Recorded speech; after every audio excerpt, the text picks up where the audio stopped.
तो आउ एक क्लास को पिलाने समस्त को स्वागत है। तो आमर जो इंटरनल असेसमेंट एग्जाम अच्छी ना तो आसंता काली हवा हिस्ट्री और ज्योग्राफी जो आमर एसएससी एग्जाम अच्छी तो से आम जो इंटरनल एग्जाम हम से यूनिट वाइज क्वेश्चन आसी था। तो यूनिट वाइज क्वेश्चन आसला समय आम कौन कर से यूनिट गुड़ाक आम पढ़ी की जावा। तो आम आज करुचु जे भारत में जो असहयोग आंदोलन होता ओडिशा रे यार प्रभाव किपरि थिला यूनिट 2 रो अछि से यूनिट 2 रो आम इंपोर्टेंट क्वेश्चन गुड़िक ये डिस्कस करछु। एक क्वेश्चन गुड़िक पिला माने थरे देखि दियो ए क्वेश्चन निहाती तुम 5टी क्वेश्चन आसीबो ही आसीबो देखिबो। तो 20टी क्वेश्चन एथरे करबा 20टी क्वेश्चन निहाती 5टी क्वेश्चन आसीबो ही आसीबो। तो फास्ट क्वेश्चन देखो पिला माने कौन कहे गोपबंधु दास द्वारा प्रतिष्ठित संवादपत्र नाम कौन थिला समाज। प्रथम विश्वयुद्ध पर तुर्की सहित क्यों चुक्ति स्वाक्षरित होता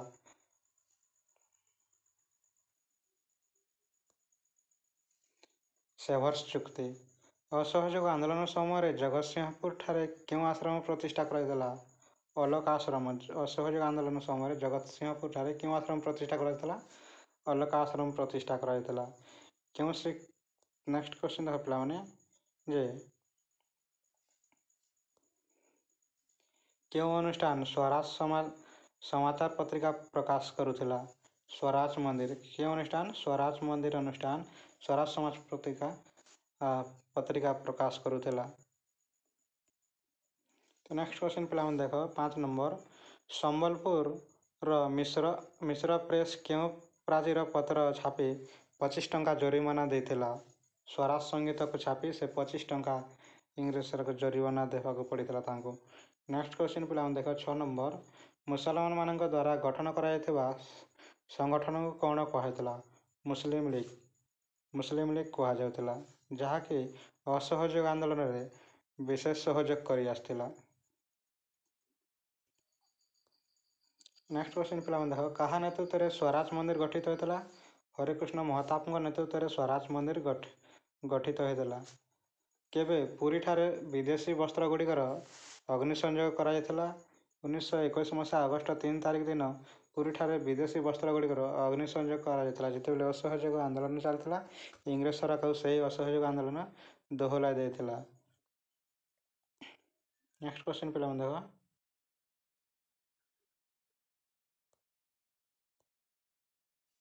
लोकमान्य बालगंगाधर तिलक स्मृति गठित पांठीर नाम कौन थिला। देख लोकमान्य बालगंगाधर तिलक मृत्यु होता जितेबाला असहयोग आंदोलन आरंभ होता से समय तो तांको नारे एक पांठी गठन कराइला से पांठीर नाम कौन तिलक स्वराज पांठी। तिलक स्वराज पांठी अनेक लोक 2-3 दिन मध्य 1 कोटी टंकार ज्यादा टंका से जमा होगला से पांठी। तो से विशेष सहयोग करथिला हम असहयोग आंदोलन में अस्त्र शस्त्र और विभिन्न खर्च पाए। नेक्स्ट क्वेश्चन देखा पिला माने 1919 मसीहा नवेम्बर मासरे निष्फल भारत खिलाफत सम्मेलन सभापति के थे खिलाफत सम्मेलन सभापति के थे महात्मा गांधी थे।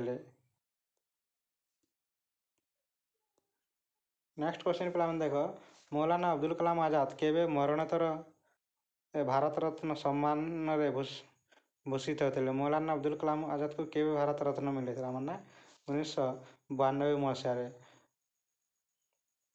तो मौलाना अब्दुल कलाम आजाद के थे आम देशर स्वाधीन भारत प्रथम शिक्षा मंत्री थे से।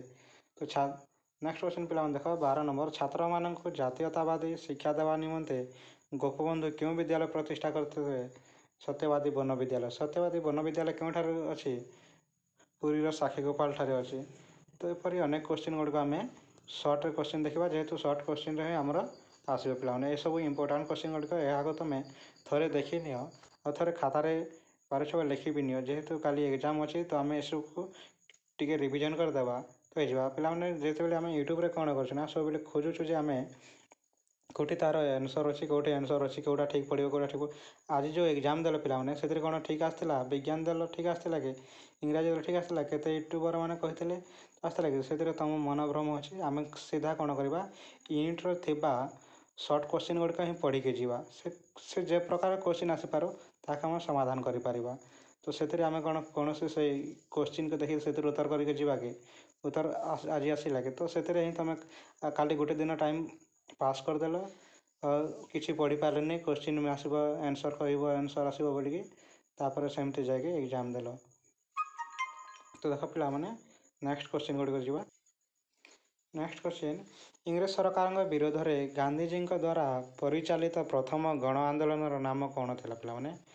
ଗାନ୍ଧିଜୀଙ୍କ ଦ୍ୱାରା ପ୍ରଥମ ଗଣ ଆନ୍ଦୋଳନ କ'ଣ ଥିଲା?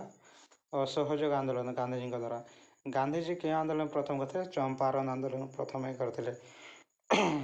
ଚମ୍ପାରଣ କେଉଁ ରାଜ୍ୟରେ ଅବସ୍ଥିତ? ବିହାରରେ ଅବସ୍ଥିତ। ବିହାରର ଚମ୍ପାରଣ ଜିଲ୍ଲାରେ ପ୍ରଥମେ ସେ ଆନ୍ଦୋଳନ ଆରମ୍ଭ କରିଥିଲେ କିଏ? ଗାନ୍ଧିଜୀ। ନେକ୍ସଟ କ୍ୱେଶ୍ଚିନ୍ ପିଲାମାନେ ଦେଖ ଯେ ହଣ୍ଟର କମିଟି କେବେ ଗଠିତ ହୋଇଥିଲା? ହଣ୍ଟର କମିଟି 1919 ମସିହା ଅକ୍ଟୋବର 14 ତାରିଖ ଦିନ ଗଠିତ ହୋଇଥିଲା। ହଣ୍ଟର କମିଟି କାହିଁକି ଗଠନ କରାଯାଇଥିଲା? ହଣ୍ଟର କମିଟି ଗଠନ କରାଯାଇଥିଲା ଯେ ଯେଉଁ ଆମର ଜାଲିଆନାବାଗଠାରେ ହତ୍ୟାକାଣ୍ଡ ହୋଇଥିଲା ସେ ହତ୍ୟାକାଣ୍ଡର ରିପୋର୍ଟ ଦାଖଲ କରିବା ପାଇଁ ହଣ୍ଟର କମିଟି ଗଠନ କରାଯାଇଥିଲା। ଜାଲିଆନାବାଗ ହତ୍ୟାକାଣ୍ଡରେ କେତେ ଲୋକଙ୍କର ମୃତ୍ୟୁ ହୋଇଥିଲା ବୋଲି କୁହାଯାଇଛି? 379 ଲୋକଙ୍କର ମୃତ୍ୟୁ ହେଲା ବୋଲି। କିନ୍ତୁ ଗାନ୍ଧିଜୀ ତାହାକୁ ମାନିଲେ ନାହିଁ। ଗାନ୍ଧିଜୀ ଏକ କମିଟି କରିଥିଲେ। ଗାନ୍ଧିଜୀ କମିଟି ଅନୁସାରେ 1200 ଲୋକଙ୍କର ମୃତ୍ୟୁ ହୋଇଥିଲା ଆଉ 3600 ଲୋକଙ୍କର ଆଘାତ ହୋଇଥିଲା। ତ ହଣ୍ଟର କମିଟିଙ୍କ ରିପୋର୍ଟ ଅନୁସାରେ କ'ଣ ଥିଲା? ହଣ୍ଟର କମିଟି କହିଥିଲେ ଯେ 379 ଲୋକଙ୍କର ମୃତ୍ୟୁ ହୋଇଥିଲା ଆଉ 1200 ଲୋକଙ୍କର ଆହତ ହୋଇଥିଲା ବୋଲି କହିଥିଲା ହଣ୍ଟର କମିଟି। ତ ହଣ୍ଟର କମିଟିର ରିପୋର୍ଟରେ ଭାରତୀୟର କିଛି ଲୋକମାନେ ସନ୍ତୁଷ୍ଟ ନଥିଲେ। ନେକ୍ସଟ କ୍ୱେଶ୍ଚିନ୍ ପିଲାମାନେ ଦେଖ ଯେ ଆମର କେବେ ନାଗପୁରଠାରେ କଂଗ୍ରେସର ବାର୍ଷିକ ଅଧିବେଶନ ଅସହଯୋଗ ଆନ୍ଦୋଳନର ପ୍ରସ୍ତାବ ଅନୁମୋଦିତ ଥିଲା? କଂଗ୍ରେସର ଯେତେବେଳେ ନାଗପୁରଠାରେ ବାର୍ଷିକ ଅଧିବେଶନ ଚାଲୁଥିଲା ସେହି ସମୟରେ ଅସହଯୋଗ ଆନ୍ଦୋଳନର ପ୍ରସ୍ତାବ କେବେ ଅନୁମୋଦନ କରାଯାଇଥିଲା? 1920 ମସିହା ଡିସେମ୍ବରରେ ତାହାକୁ ଅନୁମୋଦନ କରାଯାଇଥିଲା। ନେକ୍ସଟ କ୍ୱେଶ୍ଚିନ୍ ପିଲାମାନେ ଦେଖ ଯେ ଓଡ଼ିଶାର ପ୍ରଥମ ସମ୍ବାଦପତ୍ରର ନାମ କ'ଣ? ଉତ୍କଳ ଦୀପିକା। ଓଡ଼ିଶାର ପ୍ରଥମ ସମ୍ବାଦପତ୍ରର ନାମ କ'ଣ? ଉତ୍କଳ ଦୀପିକା। ସ୍ୱାଧୀନ ଭାରତର ପ୍ରଥମ ଶିକ୍ଷାମନ୍ତ୍ରୀ କିଏ ଥିଲେ? ମୌଲାନା ଅବୁଦୁଲ କଲାମ ଆଜାଦ।